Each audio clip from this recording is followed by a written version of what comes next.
Welcome to session 4 of Discipling Marketplace Leaders Small and Medium-Sized Entrepreneurial Training. In this session, we will be looking at shaping your brand and specifically looking at your business name, creating a vision statement for your business, a mission statement for your business, and then developing goals that are appropriate for your business. We want to start our session today by looking at Luke 14, verses 28 through 30. And so let's start with a time of devotions together. Luke 14 talks about how we approach our life in terms of being disciples, and it's given an analogy here for building. And so starting at verse 28, it says, "But don't begin until you count the cost. For who would begin construction of a building without first calculating the cost to see if there is enough money to finish it? Otherwise, you might complete only the foundation before running out of money, and then everyone would laugh at you. They would say, 'There's the person who started that building and couldn't afford to finish it.'" And so we're being reminded in this verse that we need to count the cost of being a disciple. And we also need to put thought and planning into the work that we do, whether it's being a disciple, whether it's in our business, whatever it is. Here Jesus is saying that, even to build a building, you put thought into it and effort into it to make sure that you can really do it. And yet sometimes we react. We do things on an emotional level rather than planning things out. And so we want to make sure that we understand that planning is important in our faith. There is a cost of discipleship and in our work. There's a saying that says, if you fail to plan, you plan to fail. If you fail to plan, you plan to fail. And that goes in so many different parts of our life. And specifically today, we want to look at our business and how it is that we're doing our business. What are the plans that we have made? I believe that many business people use their back and work very, very hard. But we want to say it's important that we work smarter and not harder. We want to use our brain more than our back. But that takes some diligence to set time aside for planning and for managing and for thinking through, and that will actually save you from failure in the long run. How does this text relate to your work thus far? What has been your attitude towards your business? What management and planning aspects of your business have you put into your calendar? So I invite you to pause at this time, to have a discussion in your small group, and then to open with a word of prayer, asking that God would bless and strengthen each of you to plan your work and to ask for God's blessing in that planning.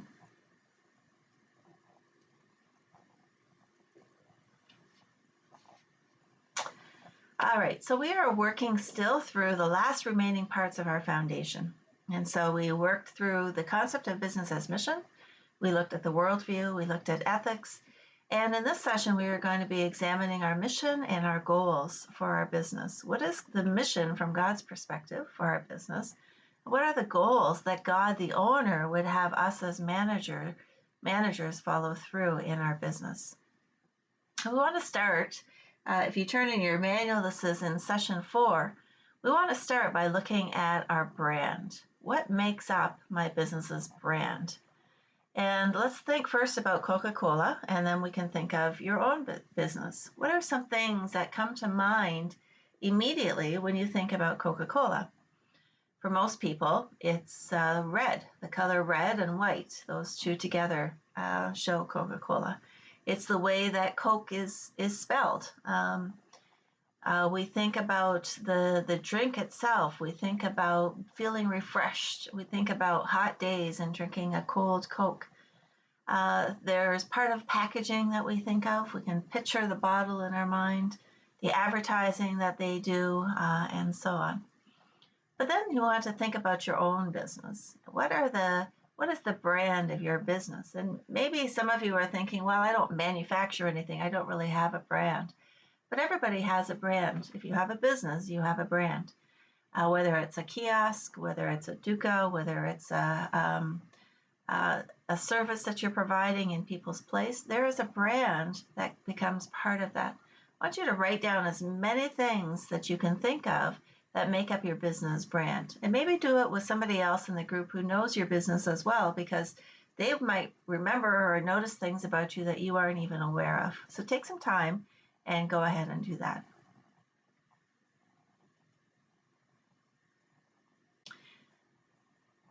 I hope that you had a good discussion for that. There are a number of different things that can make up our brand. The customer experience is part of the brand, the packaging that we use, the forms that we use, our receipts, word of mouth, the direct mail, website that we have, our signage, advertising, of course.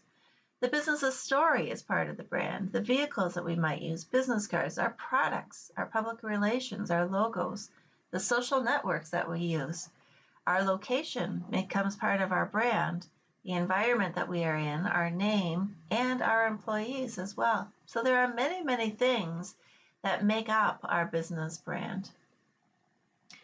According to the American Marketing Association, brand is the name, term, design, symbol, or any other feature that identifies one seller's product or service distinctly from that of other sellers. So what is it that makes your business distinct?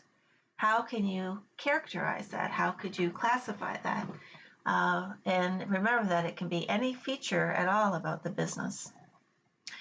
As we said, part of the brand is also the story of your business. How did you come to be? And so you will see on the next page is something that you can do as a homework assignment, and that is the history and description of your business. Tell the story, the whole story of how your business came to be. Write it in the third person because, again, you're writing for the business and you are separate from the business. So tell the story of your business. Is the business doing anything different now than when it started? What was the working capital that the business began with? Where did that working capital come from? Describe the products that you sell or the services that you provide. And again, this is going to become part of your business plan. And so this is where you really help the reader understand what it is that you're doing. List any materials and equipment needed for your product or service. What do you use? What do you need to use? Describe the legal structure of your business. And for most, you're going to be an LLC, a limited liability corporation. What are the future plans of the business? 5 years from now, where do you want to see yourself? What might God want to see in the future of this business? What is the name of this business and what is the reasoning behind this name? And so that's a homework assignment that we'd like for you to do. But this is where you can find it, and it's part of your branding. It's part of telling your story of what you have done and what you are doing, and also where you want to go as well. Now, some of you may be looking at that last question and saying to yourself, I don't have a business name. And that's not unusual for small businesses, for what we would call micro businesses. And it's important that we name our business. And one of the reasons we'll be talking about in our next session, and that is that we have to establish boundaries between ourselves and our business. And one of the first things you do when you have a baby is you name that baby. You give it its own identity. When you don't name it, it doesn't form its own identity. It just is part of who you are. So the business name should capture the following. It can indicate what your product or service is. It doesn't have to, but that's one thing it could do. When you're thinking of naming your business, you need to be catchy and memorable, yet clear and concise. So you want to think through what could be something that would be catchy and memorable for people and yet still convey what your business is. It should be web friendly and easily searched online. So you don't want something that's so complex that when you put it into a search engine on the internet, it doesn't come up with anything. It should go beyond just local or familial names that no one may remember. I've met a number of different businesses who have given their business the name of the combination of all the members of their family into a word that very many people cannot pronounce and most people don't know the meaning of. Well, that's a very nice thing to do.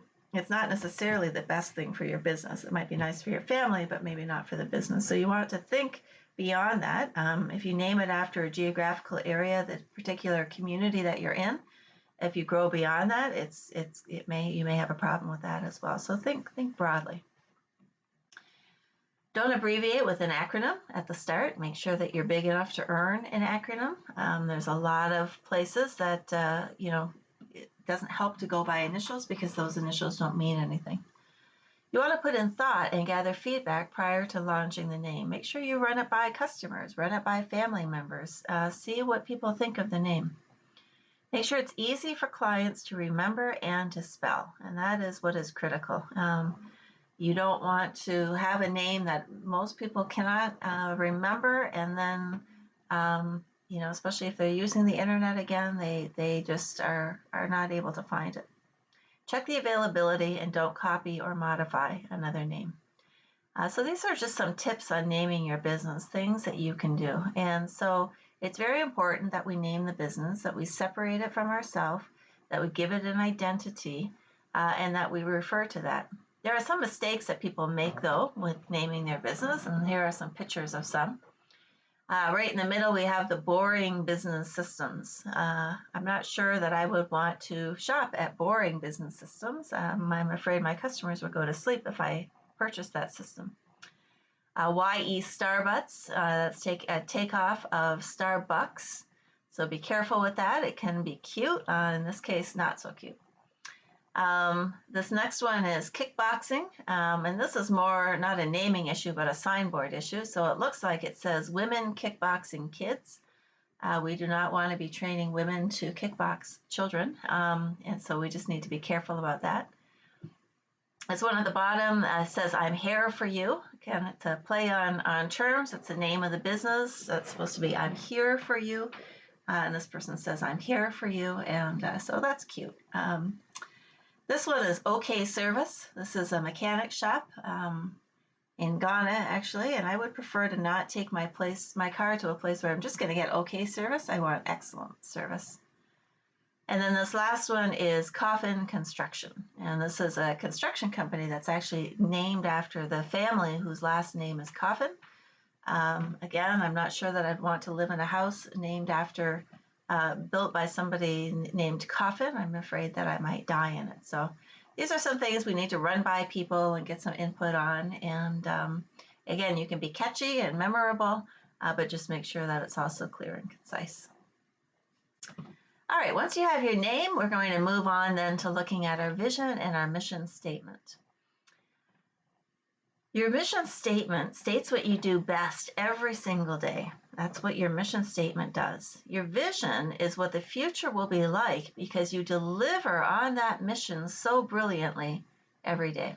So the mission statement is here in the present, what we do every day, and the vision tells us how the future is going to be different because of what we're doing every day. And so it's important as owners, as employees, even as customers, that we understand what is the mission and the vision for this particular business, because it helps us to understand the business better. Looking first at the vision statement. A vision statement is a short and inspiring phrase of what a business intends to become and achieve at some point in the future. It is something a company constantly strives towards and should always be positioned in a future-focused way. And so again, for your employees and for yourself especially, it's supposed to be something that inspires you. It's something that you are seeking to achieve. The day-to-day stuff can be sometimes frustrating or boring or redundant, but the vision statement tells us how it is we are going to get people to flourish because of what we are doing. It captures the essence of a company's goal, but does not explain how you are going to achieve those goals. That comes out in the mission statement. The most important thing a vision statement must do is inspire and energize its employees. If it's that good, every employee in your organization will be guided by it and remember it. And so it's designed to inspire you, and inspire the people in your business as well. Here's an example of some mission statements. Discipling marketplace leaders is the first one we have listed there, and our vision statement is that Discipling Marketplace Leaders envisions every local church discipling every member to be the church in every marketplace so that all may flourish. So in the future, we believe, because of the work that we're doing on a day-to-day basis now, that every local church eventually will be discipling every member of the church, every member to be the church in every marketplace so that all may flourish. That's the vision that we are working towards. International Christian Ministries, who we were born out of, this is their vision statement. Our vision is to see a mature church led by committed, passionate leaders who refuse to rest until every tribe, nation, and tongue has been reached by the grace and power of the Lord Jesus. And so that's the vision that they have. That's what's going to be different because International Christian Ministries exists. Boeing Airlines, airline makers, they said this: people working together as one global enterprise for aerospace leadership. And so their vision is that they will be a global enterprise leading in aerospace. And that's what their vision is. Nike, maker of sporting equipment and shoes, to be the #1 athletic company in the world. Not a particularly inspiring vision statement, from my opinion. It's great for them to be #1. Doesn't tell me anything about who they're making flourish other than themselves. Google, though, says to organize the world's information and make it universally accessible and useful. And that's an inspiring mission statement. They are looking to organize information and make it accessible for everybody and useful for everybody. So that could inspire you if you are working for Google. Now it's time for you to write a vision statement for your business. What is going to be different in the future because you exist? What is the purpose for your business from God's perspective, keeping in mind what we've been talking about in the last few weeks? A good vision statement, this to help you out, is clear. Whoever reads it knows exactly where you are going, so it should be clear. It should be dynamic. It inspires your employees, meets your customers' needs, and creates a profit for your business. Good vision statement is simple. The more concise it is, the more likely it is to be remembered. All right, and so you can pause right now, or maybe we'll pause after the end of the mission statement to think about what your vision is. You can pause now or in a little bit. The mission statement states what a business does best every day in order to accomplish its vision statement. So it's important, if you have a mission statement, that you have a vision statement. It's good to know what you're doing every day, but to what end, for what purpose? And that's what comes from the vision statement. The mission statement tells us how we will carry out our vision. It tells us who we are, what is the name of our business. It says what you are doing, what products or services that you provide. It tells us why you are doing it, how this business reflects your values. It tells us with or for whom you're doing the business, who are your customers. It tells us how you are doing it, how you deliver your product. And it tells us where you want to go, what your vision is. Okay, so what you see here on the left are what we call in English classes the 5 W's: who, what, where, when, why, and how. And so these are things that you can think about putting in your mission statement to tell you how you're going to carry out your vision. Here are some vision statements and mission statements for 2 different companies. The first is the Ford Motor Company. Their vision statement is to become the world's leading consumer company for automobile products and services. So that's their vision. Not particularly inspirational, but it's good for them. They want to be the world's leading consumer company for automobile products and services. Their mission statement is, we are a global family with a proud heritage, passionately committed to providing personal mobility for people around the world. And to me, this is a little bit more inspirational. But it tells us that family, global family, is important. So there's a sense of relationships there. Proud heritage, it means that they're bringing into it some really tried and true methods. They're passionate about doing this work, and they want to provide personal mobility for people around the world. The vision statement for Microsoft says this: to create experiences that combine the magic of software with the power of internet services across a world of devices. That's their vision. They want to create these magical experiences. Their mission statement is this: at Microsoft, we work to help people and businesses throughout the world realize their full potential. Everything we do reflects this mission and the values that make it possible. Okay, so it tells us a little bit about how they're doing it and why they do it. They want to see people recognize their full potential. And so those are some good things. Some basic guidelines for a mission statement. A mission statement should say who your company is, what you do, what you stand for, and why you do it. An effective mission statement is best developed with input by all the members of an organization. Don't do it by yourself. Have a team work together from your business to really help have some ownership in that statement as well. The best mission statements tend to be 1 to 3 sentences long, and I tend to lean on the 1 sentence side. Don't make it too long. Avoid saying how great you are or what great quality and great services you provide. Let your product and your work speak for itself. You want to be there to help people flourish. You're not there to brag about what you do.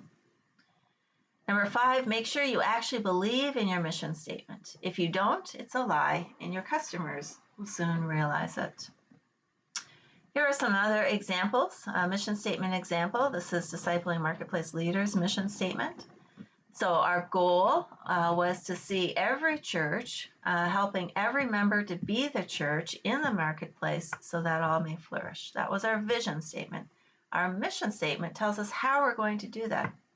Discipling Marketplace Leaders educates, equips, and empowers the local church to establish a ministry that disciples every believer to live out work as worship and mission. And so here you can see who are we working with? We're working with the local church. What are we doing? We are educating, equipping, and empowering. For what purpose? For them to establish a ministry that disciples every believer to do what? To live out work as worship and work as mission. Some good phrases to include in a mission statement are these.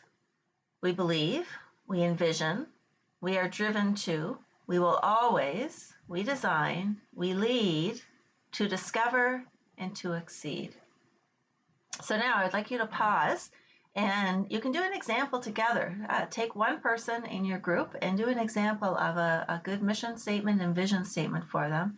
But then I would like you to get into pairs, 2 or 3 people, and work through it together to come up with what your mission statement and what your vision statement could be.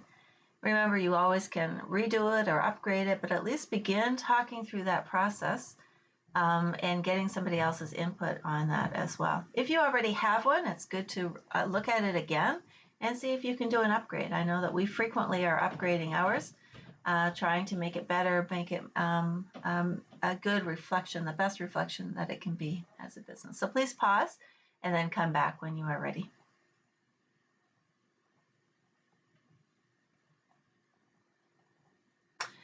All right, I hope you had a good discussion and that you were able to make some progress on your mission statement. Now we have an activity that's in your book as well, and it is a matching activity, essentially, of putting in the names of the organizations with the particular mission statement. And so there are 5 different businesses that are here: Coca-Cola, the Soul Food Pantry, Google, Angel Hair Salon, and Comfort Designs. Okay, so the 5 companies: Coca-Cola, the Soul Food Pantry, Google, Angel Hair Salon, and Comfort Designs. So let's go through this together. Number 1, this company, blank, one of those 5, will change the way you think about a haircut, committed to providing full-service comfort, friendly staff, a relaxing atmosphere, and the best prices in town. And so what do you think it is? All right, if you said Angel Hair Salon, you are correct. Number 2, blank, this company, refreshes the world, creates moments of optimism and happiness, and makes a difference. It refreshes the world, creates moments of optimism and happiness, and makes a difference. What do you think that might be?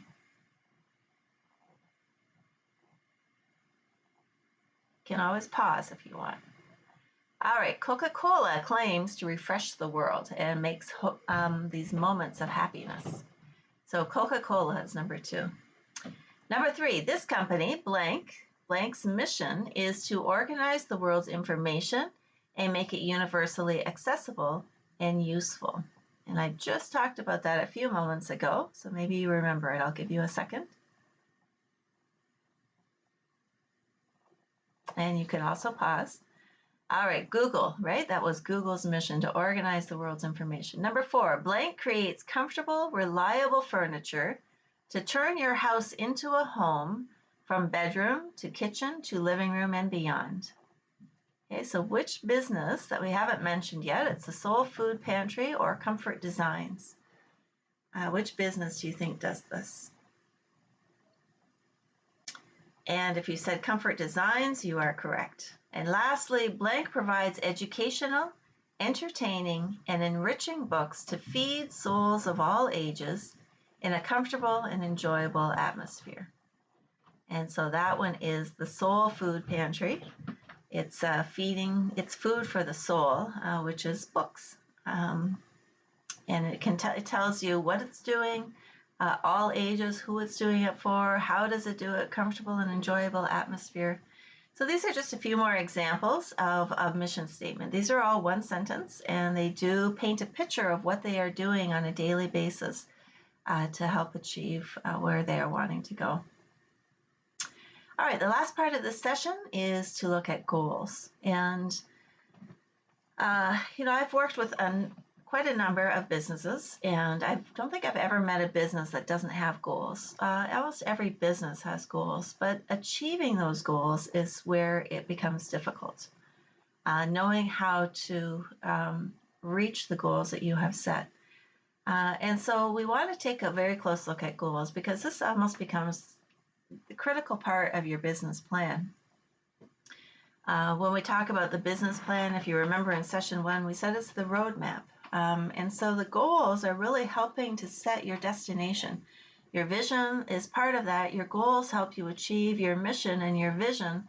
But if you don't have the proper steps in place, then you may have this vision that's out there that's great, but not be able to get toward it. And so that's what we want to look at with goals.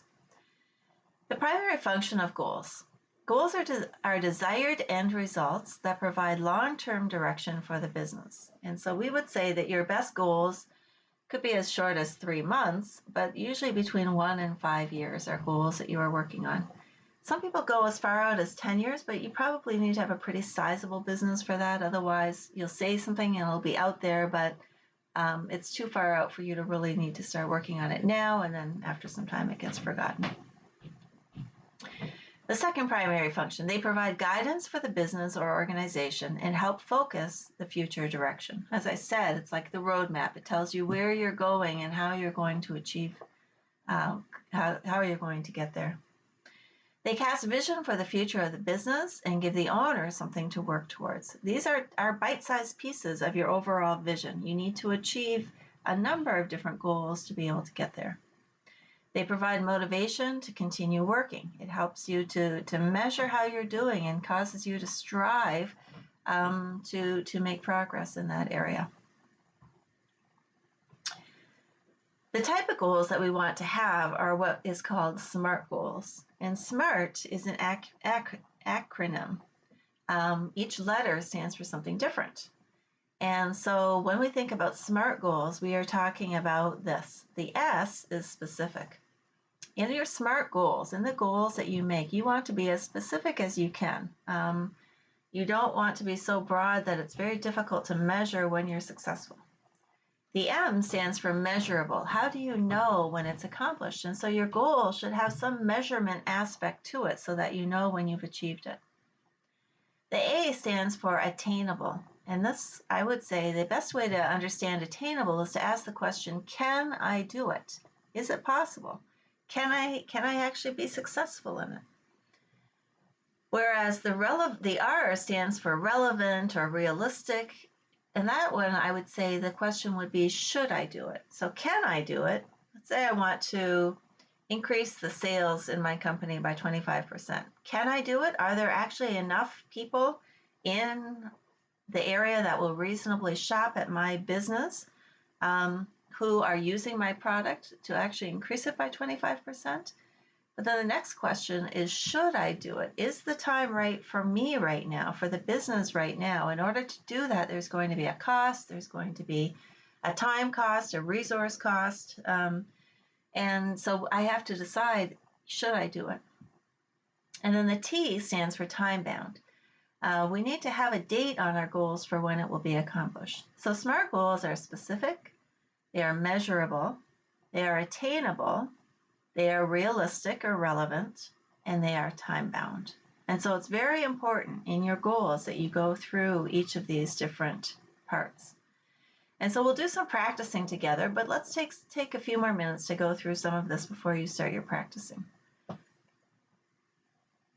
Supporting your goal, in order for you to achieve your goal, there are usually a number of objectives that need to be met, and under the objectives are a number of strategies that need to be met.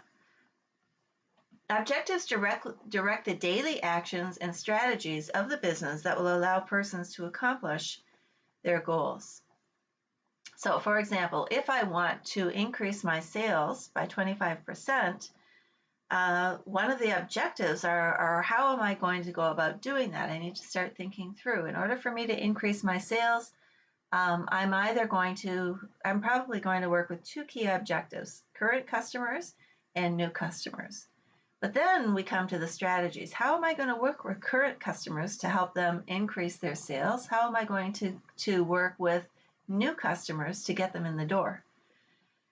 And that's where the strategies come in. A strategy is how to achieve an objective, goal, or even a mission. It is thoughtfully constructed plan or method or action that will be employed to achieve the result. So if I want to increase my sales, which is my goal, and I want to work with current customers, which is my objective, how am I going to work with those current customers? Well, I might introduce a strategy whereby if they refer another customer, a new customer, that they get a certain percentage off their next purchase. Or if they come in a certain number of times, I'm creating more loyalty that they will get something for free. My other objective is to get new customers. So how will I get new customers? One of the ways I'll do it is what I just said earlier, is with my current customers to get them to refer a friend. But another way might be that I launch a campaign to go door to door to tell about my business. There could be a number of different strategies. But really what we want to do is to try to drill down to the smallest little pieces and steps that I need to take in order for me to reach my objective, my goals, my mission, my vision, and so on. And one thing we could say is ask 5 times to get to the real goal. Ask how 5 times to get to the real objective and strategy. And so when you think about the goal of increasing sales by 25%, why? Well, I want to do that because I want to make more money, or it could be because I want to have more people have access to this thing that I think helps them flourish. And hopefully when I ask why again, it's because I'm serving God through doing my business. But we really get to the meat of this by asking how. How am I going to increase my sales? Well, I'm going to increase my sales by having more customers. How are you going to get more customers? Well, I'm going to go door to door. How is that going to get more customers? Well, I'm going to give them samples. How are you going to give them samples? Well, I'm going to have to raise money so that I have samples that I could give them, and so on. You get the point. The point is to drill this down. Oftentimes we set a goal and it's something that we want to do in the future. But we forget that in order to accomplish that in the future, we have to start today. And so the strategies are the small steps that we take every day to be successful. And so here you can see that one goal might have 3 objectives. It might have 2, 4, 7 different strategies in order to accomplish that goal. I gave you the example of increasing sales. We could say the same for opening a second shop in a different community. So the first objective might be to find the piece of land or the area where we're going to have that second shop. The second is to secure the funds in order to stock it. The third objective might be to find the employees who can manage that one, because you can't be in 2 places at once. And then under each of those objectives are several strategies. How are you going to find the place? Well, you might do a market survey of customers. You might contact somebody who knows the area well, who can help you find a spot that's going to be a good location for you. To source the funding for that, you may need to talk to family or friends. You may need to talk to a microfinance bank or another bank, and so on. It's too easy for us to think of the goal, and it gets more difficult to think of the objectives and the strategies. So here's a school that we were working with, and an example of a goal that they had, as well as the objectives and the strategies that they were using. So in this school, they wanted to increase their their enrollment by 50%. And for them, that was 39 students by September 2020. So that was their goal, to increase their enrollment by 50%. Is it smart? Is it specific? Yeah, it's pretty specific. We see 39 students that they want in their school. Is it measurable? You should be able to measure whether or not you have 39 more students on the books. Is it achievable? Well, that's something more that the school could answer. I don't know the community that they're in offhand, but let's assume that it's achievable, that they did their search and they found that there were some students who were not in school, or some that were commuting outside of the community and would prefer to be closer, and so on. Is it realistic? Again, that's something that the business owner has to answer. Do they have the space for 39 more students? Do they have the classrooms? Do they have the teachers? Do they have the resources necessary? And then the last one for SMART, for it to be a SMART goal, is it time bound? And it says by September of 2020. So we can say that this is a SMART goal. Now, how are they going to achieve the SMART goal? Well, the first is their objective. Their first objective is an enrollment drive that's starting right now. So they want to do an enrollment drive. How are they going to do that? Well, the first strategy is to use flyers, radio, house-to-house visits, signage, and word of mouth. So that's how they're going to do their enrollment drive. And the second one is to do an internal advertisement to parents and staff. So the first strategy is an external advertisement. So putting it on the radio, going house to house, putting a sign up. That's for anybody who drives by or hears it. The second one, though, is the internal advertisement. Again, your loyal customers are going to get you a lot further than new customers. And so having parents try to bring in new students, giving them a month off of their school fees if they bring in a new student, and so on, for staff as well. The second objective then is to raise the money necessary to do the enrollment drive. You can say radio, flyers and radio and signage, but all of that costs money. And so their first strategy is to do a community survey to assess the cost. How much is it going to cost for us to do all of this? And then their strategy 2 is to raise money through savings, a % of school fees, as well as the owner's savings. So maybe they want to be a little bit more specific on that. How much are they going to set aside? Especially if they're starting it right now, what are the costs going to be and how are they going to cover those costs? So that gives you an example of really how to think through that. And what we would like you to do for your homework assignment for this week is to come up with goals for a quadruple bottom line. We would like every business that we're working with, every marketplace minister, to have goals that align with what we talked about in our first 2 weeks, the quadruple bottom line. And so for economic goals, we would like to know, what are your goals for expanding your business? And come up with at least 2 economic goals that are going to help you to be fruitful and to multiply. What are the things that you think you can grow, whether it's sales or customers or products or geographical area, and so on. Come up with at least 2 goals for that. Then we'd like for you to have a missional goal. Who am I praying for, or who should I be discipling?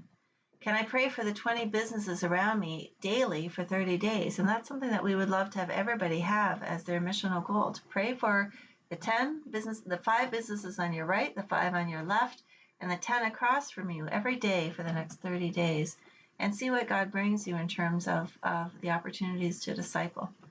Everybody should have a missional goal. So come up with at least 1 missional goal. The social goal is, who am I to love in my business and through my business? What impact can your business have on the community? And the world has defined this in a lot of ways through the corporate social Reinvestment, which the CSR, which is where we're investing money back into the community. But I think that God would say that this is through the Great Commandment. Who is God calling me to love? Which customers, which employees, which vendors or competitors? Who is God calling me to love? Not necessarily discipling at this point yet, but loving them in a way that meets their needs. And the last is environmental. How can I be a good steward of creation through my business, and how am I working towards sustainability? Come up with a goal that relates to the environment, looking at what you're using for packaging and whether that's environmentally friendly. Looking at the source of where your goods are coming from, and is the source coming from a place that's good for the environment? Looking at what's being disposed of from your product. And is there something that you can be using to allow for the environment to hold decompose that quicker than some of the plastic items that we're using? So we would like for you to come up with 2 economic goals and at least one of every other one. And again, don't go so far out, not more than 5 years for making these goals as well. Our thoughts that we leave you with are this: failed plans should not be interpreted as a failed vision. Visions don't change, they are only refined. Plans rarely stay the same and are scrapped or adjusted as needed. Be stubborn about the vision, but flexible with your plan.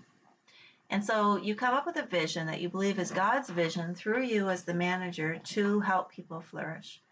And that vision doesn't change. Helping people flourish doesn't change. How you go about doing it, and especially your goals and your objectives and your strategies, you may find that you have to change those and change them again. The environment changes, people are changing, the demands change, and you need to be flexible with those. But don't be flexible with the vision. The vision is something that God has put in your heart, has given you something to do to help people flourish. So we need to be stubborn about that, but flexible with your plan. So a few homework assignments for this week. We want you to, that's from John Maxwell, by the way. We want you to do the history and description of your business. We want you to name your business if you have not. We want you to write your mission and your vision statements, and we want you to set your goals, including the quadruple bottom line for each of those 4, to come up with a goal for that, as well as the objectives and the strategies to accomplish them. I would encourage you to do some of this work in your group before you depart. And especially to ask each other, is it a SMART goal? And that's where it's really important to ask the how question. How are you doing this goal 5 times to really drill down? But make sure that your goals are specific, that they're measurable, that they're attainable, that they're realistic, and that they're time bound. All right, thank you so much, and we will see you next time.